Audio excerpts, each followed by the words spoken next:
अगर तुमने अपने जीवन में सिर्फ इस एक ग्राफ को समझ लिया, I promise majority of your life will change and you will never look at dopamine the same way ever again. लाइनें थोड़ी उल्टी पुल्टी हो सकती हैं तो उसके लिए माफ़ करना। सो ये ग्रीन लाइन तुम्हारे ब्रेन का डोपामिन लेवल का बेस लाइन है, यानी कि इस लेवल पे तुम्हारा डोपामिन नॉर्मली रहता है। सो डोपामिन ग्राफ ऐसे काम करता है। So if you get more amount of dopamine in very less time, जैसे ही वो टास्क खत्म होगा, फॉर एग्जांपल लगा लो कि ये वीडियो गेम खेलना था, तो जब तुम वीडियो गेम खेलोगे तुम्हें बहुत कम टाइम में एक बहुत हाई स्पाइक ऑफ डोपामिन मिलेगा। बट जैसे ही यहाँ वो टास्क खत्म होता है तुम्हारा डोपामिन लेवल उतना ही जल्दी नीचे भी आता है। बट बात यह है कि वो सिर्फ यहाँ नहीं रुकता, वो बेस लाइन से भी ज़्यादा नीचे जाता है।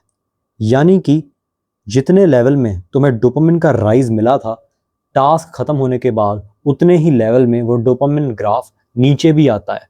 बट प्रॉब्लम ये है that it doesn't stop at the base line, it goes beyond the base line and it goes beneath it almost same level से जितने लेवल से वो राइज हुआ था।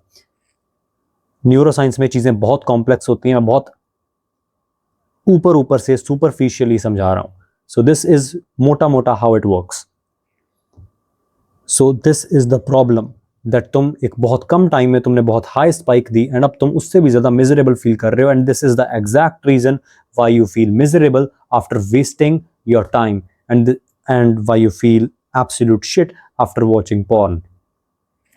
But what if when you are studying, so firstly you feel like hell, you don't want to study at all, so with time your dopamine receptors, जैसे जैसे time बीतता है तुम्हें और ज़्यादा बुरा फील होने लगता है। बट जैसे ही एक सेंस ऑफ अकम्पलिशमेंट आती है या फिर जैसे ही तुम वो टॉपिक ख़त्म करते हो जो तुम पढ़ रहे थे, जो तुम्हें पहले समझ में नहीं आ रहा था, जैसे ही वो टास्क ख़त्म होता है वाइस वर्सा होता है, तुम्हारा डोपामिन लेवल ऊपर जाता है उतने ही टाइम में, एंड इस बार वो बेस लाइन पर नहीं रुकता, वो इससे भी ज़्यादा ऊपर जाता है और यहाँ आके रुकता है। And that is the exact reason why इतना स्ट्रगल करने के बाद कुछ लोगों को जब फाइनली रिवॉर्ड मिलता है तो उन्हें इतना अच्छा फील होता है।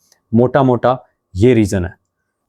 So there is the reason why तुम्हें बुरी चीजें करके जो तुम्हें पता है दैट बुरी हैं, उनमें बहुत ज्यादा मजा आने के बाद एकदम से एब्सोल्यूट शिट और वेस्टेड कम के लाइक फील होता है। ग्राफ ऑल्सो रीजन है उस चीज का कि जब तुम्हें बहुत ज्यादा स्ट्रगल करने के बाद रिवॉर्ड मिलता है तो तुम्हें अच्छा क्यों फील होता है।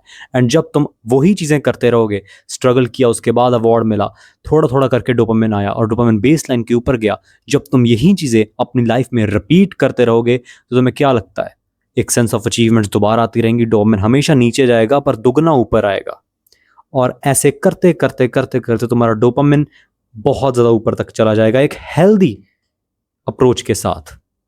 And that is why the people who struggle in life and the people who may become successful after lots and lots of hard work, वो इतना ज़्यादा खुश क्यों रहते हैं। And that is the exact reason why successful people are never tired of working. हमारे दिमाग में आता होता है ना दैट यार ये रिच लोग हमेशा काम क्यों करते रहते हैं, मतलब इतना ज़्यादा पैसा है उनके पास, बिकॉज उनका डोपामिन रिसेप्टर और डोपामिन लेवल बेस लाइन के बहुत ज़्यादा ऊपर है एंड अब उन्हें वही चीज़ें करने में मज़ा आता है। सो अगर तुम अपनी ज़िंदगी में ये ग्राफ समझ लिया एंड अपनी ज़िंदगी इस ग्राफ के अराउंड रिवॉल्व करनी और इसके हिसाब से जीनी स्टार्ट कर दी, tweak your dopamine receptors and dopamine levels around these, I promise your life will change. बाकी डोपामिन के बारे में मैंने एक अलग से भी वीडियो बनाई है, if you have time go watch that, subscribe the channel, I will meet you guys in the next one, bye bye.